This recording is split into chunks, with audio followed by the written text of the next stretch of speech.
차기 대선이 80일 앞으로 다가왔지만 여전히 결과를 예상하기 어려운 혼전 양상이 펼쳐지고 있습니다. 지난주 이재명, 윤석열 두 후보가 나란히 가족 관련 논란에 휩싸이면서 여야 간의 비방전까지 가열되고 있습니다.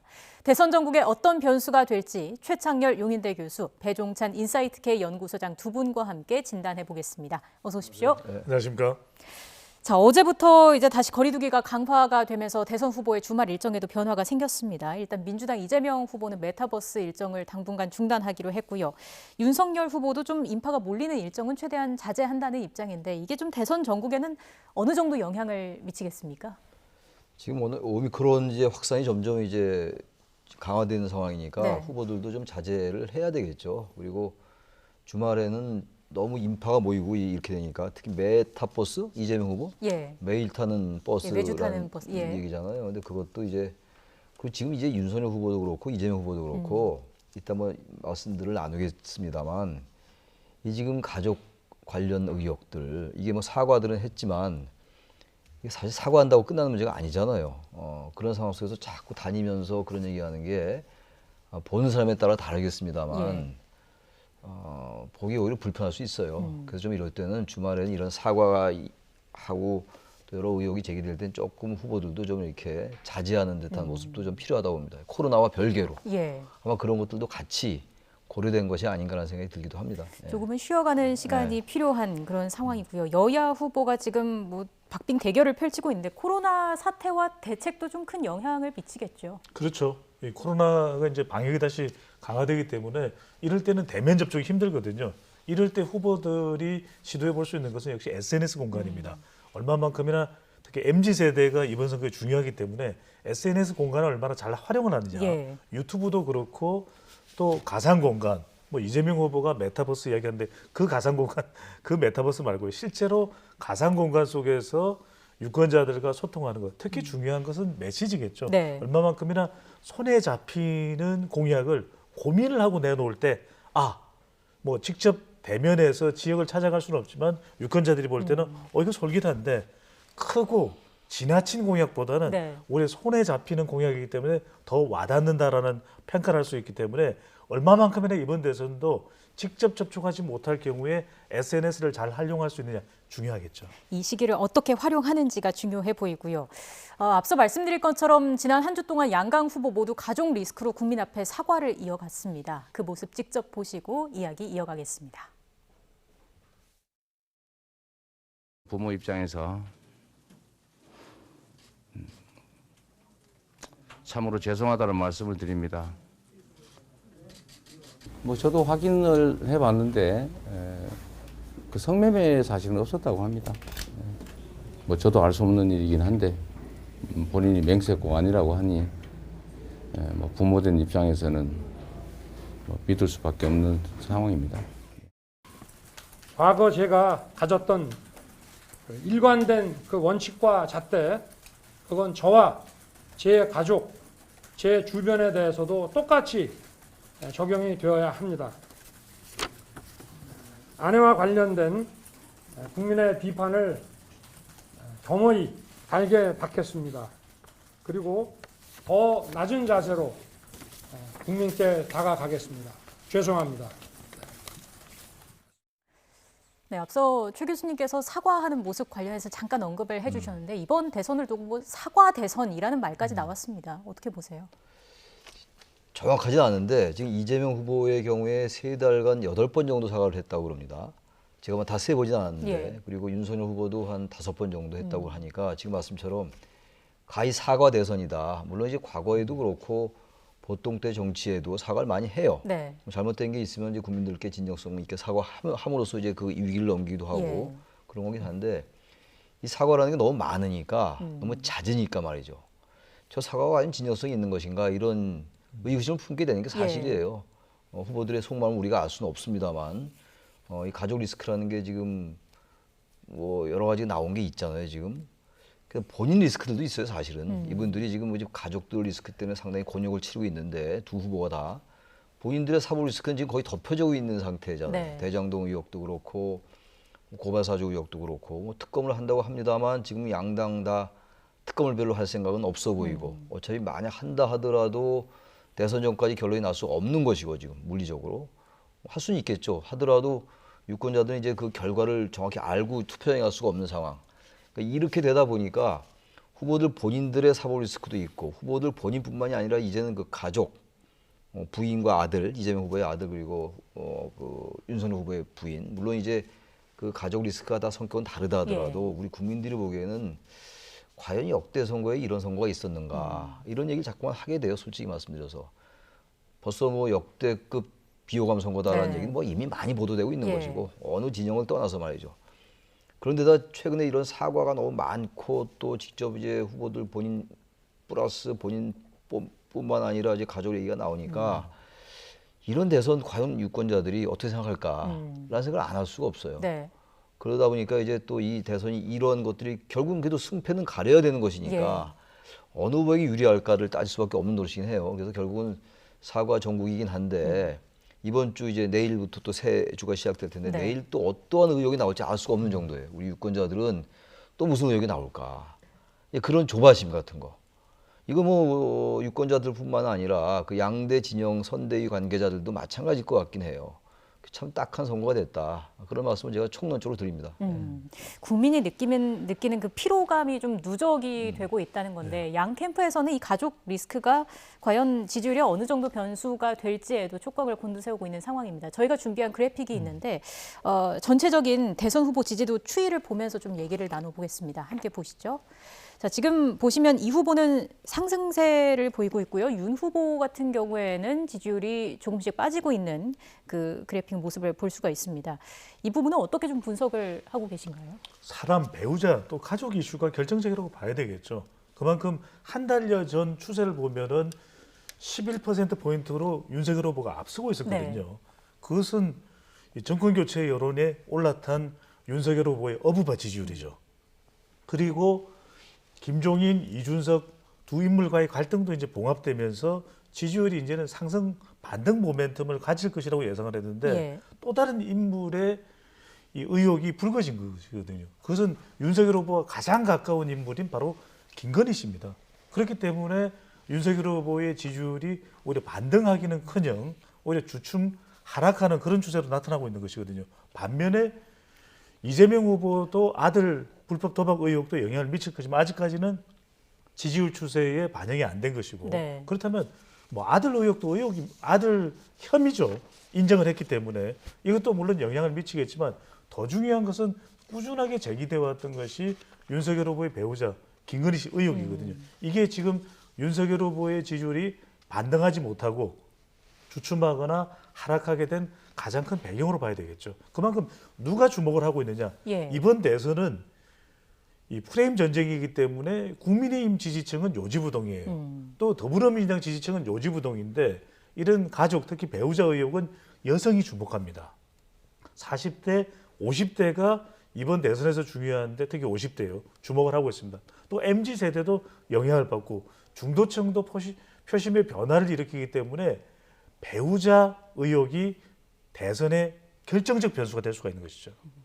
근데 말씀을 해주신 것처럼 방금 보신 그 조사 당시에는 이재명 후보의 아들 의혹이 반영이 되지 않은 결과였던 거잖아요. 그렇죠. 이게 반영이 돼서 나타난다면 어느 정도 영향이 있을 거라고 보세요? 아무래도 영향이 있다고 봐야 되겠죠. 지금 윤석열 후보도 이제 부인 의혹이 있다고 이제 말씀을 하셨는데 이재명 후보가 사과를 했어요. 굉장히 빨리 사과를 했죠. 네. 이 사과라는 게 흔히 말하는 타이밍이 대단히 중요한데 예. 윤 후보보다 이재명 후보는 어쨌든 보도되자마자 4시간 만에 사과를 했습니다. 연달아 3번이나 사과를 했는데 아무튼 그러나 지금 그 아들에 관련된 거, 그 이제 불법 도박 의혹이 있는 것이고 상습 도박 거의 인정한 거나 마찬가지 아닙니까? 인정했고 또 야당에서는 성매매 의혹까지 제기하고 있는 상황인데 뭐 부인은 하고 있습니다만 예. 또 이재명 후보로서도 딱 할 거예요.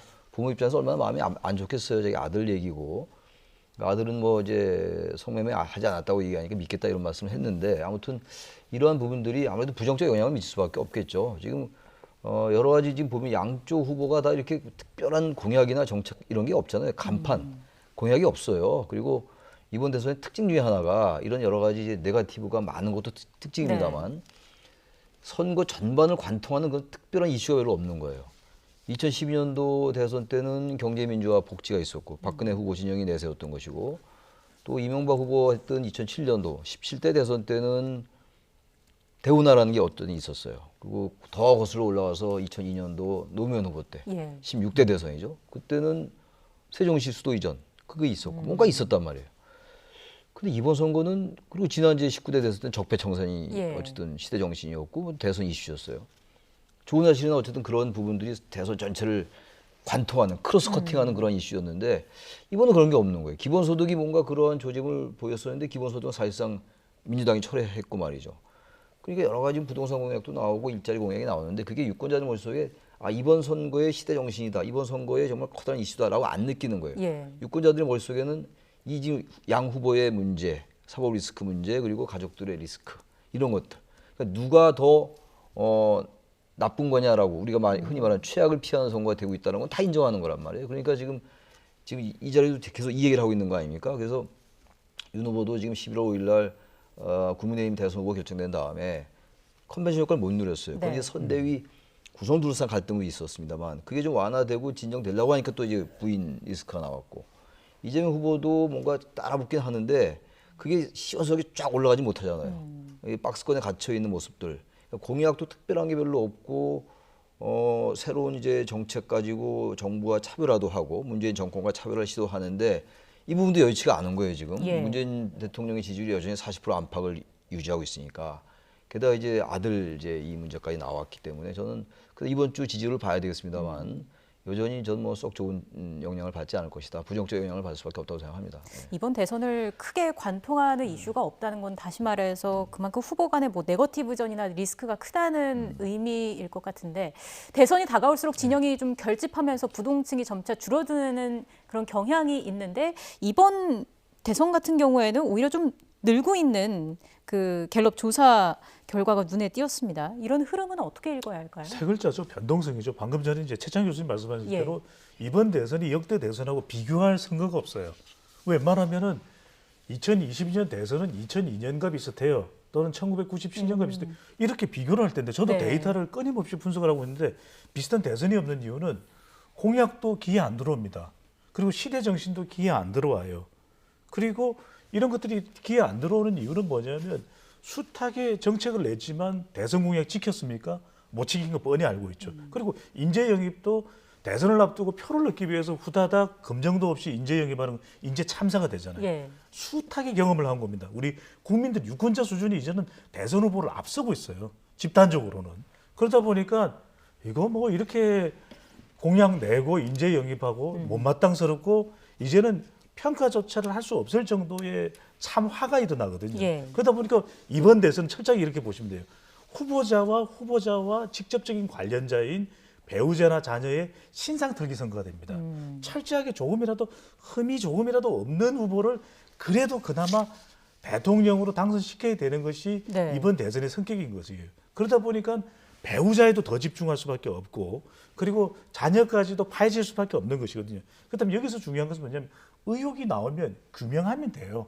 잘못했다. 석고대죄를 하면 되고 그때 유권자의 평가를 받으면 되는데 그래서 지금 유권자들은 뭘 보냐면 후보자의 태도를 봅니다.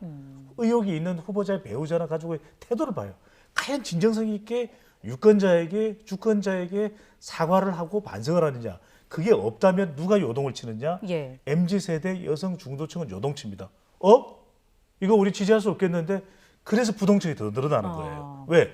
대선이 가까워지면 부동층은 더 줄어들어야 되는데 대선이 가까워질수록 아니 이게 80일밖에 안 남았는데 이렇게 후보자들에 대한 검증이 안 되나? 아직까지도 의혹이 있어요. 이게 이제 국민들의 답답한 마음인 거죠. 그리고 또 진영에서 좀 비교적 자유로운 중도층이랄지 이런 분들도 좀 피로감이 상당할 것 같은데요. 아마 중도층이 더 피로감이 클 거예요. 예. 양대 진영 유권자들도 마찬가지겠습니다만 그분들은 거의 마음이 결정돼 있는 분들이니까 이른바 이제 정당 정체성이 확고한 분들이란 말이에요. 아이덴티파이가 확실해 있는 분들인데 중도층은 언제든지 바뀔 수 있는 유권자들 계층이란 말이에요. 이른바 우리가 스윙 보터다라고 네. 얘기한단 말이에요. 근데 이 스윙 보터들이 더 이제 허무감, 무력감, 정치적 무력주의 이런 데 빠질 수가 있는 거예요. 그러다 보니까 우리 배 소장님 잘 설명하신 것처럼 아니 이게 아니라 중도층이 좀 좁혀드는 추세였어요. 예. 양대 진영으로 이제 제3지대 후보들이 나왔지만 의미 있는 지지율을 못 보이니까 그 중도층에 있던 유권자들이 자신들이 지지할 제3정당이 없는 네. 거잖아요. 그러다 보니까 양대 진영으로 자꾸 수렴하는 경향이 있어요. 모든 선거가 다 그렇게 합니다. 예. 근데 자꾸 이제 후보들 리스크하고 이런 선거가 과연 의미가 있는가라는 생각을 하게 되면서 양쪽 지지를 다 처리할 수 있는 거죠. 중도층들이. 그러면서 중도층이 오히려 좀 늘어나는 추세를 보인다고 저는 생각해요. 그러니까 이번 선거가 역대 선거 어느 선거보다 상당히 비호감 선거가 되고 혐오스러운 측면이 없지 않아 있고 네. 양대 진영이 정말 상대방 진영의 약점만을 캐는 이제는 뭐 아주 본격적으로 뭐 검증위원회를 양쪽 정당이 다 만들었잖아요. 말이 좋아 검증위원회지 상대방의 결정적인 약점 한 방을 끄집어내서 표를 얻으려는 반사, 이른바 반대 투표에 기대는 거란 말이에요. 그러다 보니까 중도층이 좀 줄어드는 건데 글쎄 앞으로 80일 동안 어떤 변화가 있을지 모르겠습니다만 더욱더 이제 걱정스러운 게 또 다른 게 자꾸만 더 나올까. 그게 더 걱정스러워요. 그럼 정말 투표율은 더 낮아질 수가 있고 중도층이 더 늘어나고 이들이 투표장에 안 가고 그렇게 된다면 상당히 이제 문제가 있고 또다시 뭐 또 대선에서 누가 되더라도 그 여파는 상당할 것이다라는 대선 후까지 걱정 안 할 수가 없는 상황까지 왔다는 생각이 듭니다. 양강 후보에 대한 어떤 피로감 이런 회의감들이 좀 누적이 되다 보면은 제3 후보들에 대한 관심으로도 이게 이어지게 될까요? 어떻습니까? 아니에요. 그거는 이번 대선은 철저하게 프레임 전쟁이기 때문에 못마땅해도 당선 가능성이 높은 또 치열한 진영 대결을 벌이고 있는 두 사람 중에 한 사람이에요. 그게 이제 당선 가능성이 예. 높은 데서 근거를 하는 것인데 그렇다고 해서 삼지대 후보로 가지는 않습니다. 그런데 왜 삼지대가 중요하냐?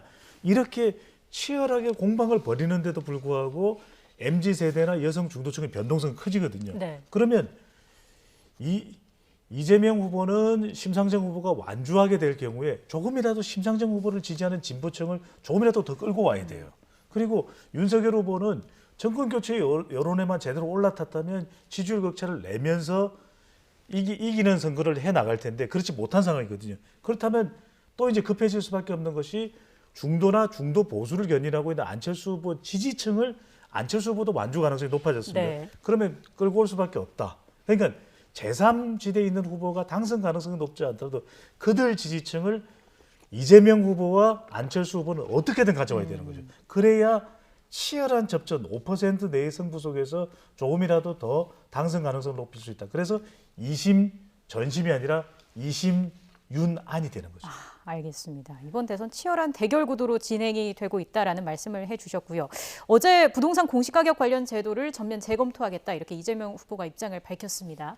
아들 의혹 관련해서 악재를 겪고 있는데 이걸 좀 정책으로 정면 돌파하겠다 이런 의지로 보면 되겠습니까? 그 정책은 필요한 거니까 꼭 무슨 아들 이슈를 덮겠다고 내세웠다고 보지는 않아요. 뭐 아들 의혹이 없다 하더라도 정책을 내왔으니까. 그리고 최근 이재명 후보가 정권과 뭔가 이제 정책을 차별화하는 이런 움직임을 아주 뚜렷이 보이고 있어요. 부동산 양도세 중과를 좀 유예하자 이런 주장을 펼치고 있고 이건 뭐 사실 청와대에서도 반대 의견을 냈거든요. 다시 말하면 지금 부동산 정책의 큰 어떤 줄기 이 정권의 문 정권의 그 일관성을 해친다는 그런 이유에서 청와대가 반대하고 있는 거란 말이에요. 그럼에도 불구하고 이재명 후보가 지금 주장을 하고 있는 거고 지금 말씀하신 공시지가 같은 경우도 그런 부분 같은 경우도 지금 워낙 세금이 오르니까 공시지가 자꾸 현실화하면 더 오를 거 아니에요. 그러니까 공시지가가 사실 지금 이 시가를 잘 반영하지 못하는 게 사실이죠. 그런데 이제 공시지가를 이제 현실화하면은 이제 세금 부담은 더 늘어난단 말이에요. 그 부분을 좀 이제 현실화를 좀 유예하자는 얘기를 하고 있는 거잖아요. 정책적으로. 그래서 이 부분은 그 뭐 또 반대 진영은 반대 진영대로 좀 비판할 수 있다 하더라도 이재명 후보가 나름대로 이거는 뭐 의미가 있는 정책이라고 생각해요. 당에서 여기에 대한 찬반이 있다 하더라도 단지 이제 이런 부분들이 당과 잘 조율이 돼가지고 이게 좀 일관성 있게 대선 이후에도 밀고 나갔으면 좋겠는데 단순히 지금 이제 현재 표만 의식하는 정책이 안 됐으면 좋겠는데 어쨌든 나름대로 저는 의미가 있는 정책이라고 생각합니다. 이번적으로. 알겠습니다. 자, 이어서 윤석열 후보 이야기도 좀 해보겠습니다. 부인의 경력 위조 의혹이 불거진 지 사흘 만에 사과를 한 윤석열 후보 더 이상 관련 내용에 언급하지 않겠다 이런 입장을 밝혔는데요. 관련 녹취 먼저 들어보겠습니다. 앞으로 어떤 나중에 무슨 상황이 생길지도 모르고 하여튼 제가 어제는 제 아내를 대신해서 국민들께 말씀을 드렸고 더는 제가 그 질문에 대해서는 코멘트하지 않겠습니다. 자, 윤석열 후보 처음엔 사실 확인이 선행돼야 한다라고 했다가 사흘 만에 사과를 했는데 태도와 내용을 두고 논란이 이어지고 있습니다. 최 교수님께서 좀 이어서 말씀을 해주시면 좋을 것 같아요. 이런 논란이 나오는 이유는 뭐라고 보시는지요? 이 사과가 제가 아까 타이밍 말씀을 네. 드렸잖아요. 그리고 사과라는 거는 사과를 하는 건데 그 방식, 대응 방식 그리고 아까 우리 배 소장도 잠깐 말씀하셨습니다만 어떤 태도로 임하느냐의 문제거든요. 그러니까 지금 사과를 했어요. 17일 날 윤석열 후보가 예. 했는데 그 전에는 좀 단서를 많이 붙였죠. 사과하기 전에. 그리고 부인도 사과할 의향이 있다고 맨 처음에 그랬다가 그다음에 또 여기에 대해서 또 지적이 있으니까 사실관계 여부를 떠나서 사과한다. 이런 표현을 또 김건희 씨가 했단 네. 말이에요. 그리고 나서 아까 말씀하신 화면에 나왔던 저런 얘기를 또 윤 후보가 하고 그러다 보니까 사과를 하긴 했는데 아직도 이 허위 사실을 경력 기재한 거, 허위 경력, 수상 경력이 좀 부풀려진 거 이런 것들, 허위로 기재한 것들을 인정 안 하는 게 아니라 이런 이제 비판이 있는 거예요. 그러니까 저는 이렇게 생각해요. 이런 부분들에 대해서 그 의혹이 글쎄 뭐 지금 국민의힘이 여러 가지 많이 내놨잖아요. 근데 거기서 뭐 아닌 것도 있다는 거 아닙니까? 네. 가짜 뉴스가 있다는 거 아니에요? 어떤 언론 뭐 잡지가 또 그런 것도 보도도 했던데. 근데 이건 뭐 그것까지 정확히 모른다 하더라도 전반적으로 어쨌든 허위 기재 경력이 있는 걸 인정했잖아요. 그럼 이걸 갖다가 그냥 깔끔하게 인정하는 게 낫다고요. 근데 예. 그렇지 않고 사과했는데 한편으로는 그렇지 않다. 상대방의 공세다. 뭐 이런 식으로 자꾸만 가면은 유권자들이 받아들이기엔 사과를 안 한 거 아닌가 이런 느낌이 들 수가 있어요. 네. 그러니까 아예 사과를 하지 않고 끝까지 밀어붙이든가 사과를 하면 아주 그냥 인정하고 앞으로 규명하겠다 이렇게 해야 되는데 그 중간인 것 같아요. 윤석열 후보는. 그러다 보니까 사과가 이렇게 깔끔하게 사과를 잘 안 받아들이는 측면이 있는 거죠. 정확하게 얘기하고 또 규명하고 또 이런 후보들의 입장 떠나서도 규명을 해야 돼요. 네. 이재명 후보 아들 문제도 그렇고 사과하고 적당히 넘어가는 문제가 아니에요. 예. 모든 게 덮여지고 있잖아요. 그러니까 이 부분도 사실관계를 규명하라. 그런데 거기에서 정확히 사과하고 이렇게 해야 되는데 별 문제가 없는 거다. 처음엔 부분적으로는 경력에 기재가 문제가 있지만 전체적으로 나쁜 건 아니다. 뭐 네. 허위는 아니다. 이렇게 얘기를 하니까 허위가 아닌데 왜 사과하냐 이런 얘기가 나올 수 있어요. 그래서 그런 부분들은 썩 좋은 사과 태도는 아니다라고 생각합니다. 사과도 적절한 시기가 네. 있는 거고 내용에 따라서 여론 반전의 계기가 될 수 있다 이렇게 보면 되겠습니까? 그러니까 충분하게 이제 의혹을 규명했을 때 왜 배우자와 관련된 것이 영향을 미치냐면 실제 유권자들이 배우자의 호감 비호감에 따라서 의혹 검증 여부에 따라서 지지하는 후보를 선택하겠다는 것입니다. 그 비율이 상당히 높은 선거가 될 수밖에 없고 그래서 배우자 선거나 가족 선거가 될 수밖에 없는 것이거든요. 네. 중요한 것은 신충정입니다. 신충정. 신속하게 충분하게 정확하게 이 이야기가 국민의힘 내부에서도 나오는 것이거든요. 예. 그럼 김건희 씨가 직접 나오면 됩니다. 유력 대선 후보의 배우자이기 때문에 직접 해명을 하면 돼요. 왜? 내용에 대해서 윤석열 후보가 모르는 것도 있다 그러면 나와서 충분하게 해명하고 왜? 특히 유권자의 절반이라 되는 여성에서 궁금하다는 것이거든요. 여성인데 돋보이려고 경력을 할 수밖에 없었던 이유가 뭘까? 예. 그리고 그 경력이 사실인가? 뉴욕 경력은 사실인가? 그리고 또 수상 경력은 사실인가? 전시 경력은 사실인가? 그걸 나와서 증거 근거를 가지고서 설명을 하면 돼요. 상장이 있으면 원본 상장을 가지고 나와서 규명을 하면 되고 공세인 부분은 공세대로 규명을 하면 네. 그럴 때 이것이 공세다라고 유권자들이 판단할 때 그래 이건 너무했어. 그건 사실이 아닌 것을 지나친 거야. 이렇게 되면 오히려 여론의 반전이 발생할 수가 있거든요. 예. 중요한 것은 김건희 씨가 직접 충분히 정확하게 근거를 가지고 규명하는 자리가 최대한 빨리 있어야 된다는 거죠. 알겠습니다. 자, 이렇게 가족 리스크가 있는 와중에도 두 후보 모두 2030 세대를 잡기 위한 행보를 적극적으로 이어나가고 있습니다. 준비된 그래픽 하나 또 보면서 이야기를 나누겠습니다. 2030 여전히 좀 부동층이 많은 모습인데 두 후보 모두 좀 마음을 크게 얻지 못하고 있다 이렇게 봐야겠습니까? 2030의 이 표의 향방을 제일 알기가 어렵잖아요. 예. 과거 같은 경우에 2030 젊은 세대는 대체로 좀 진보 성향을 보여왔던 게 네. 분명한 사실인데 이번엔 전혀 그렇지 않아요.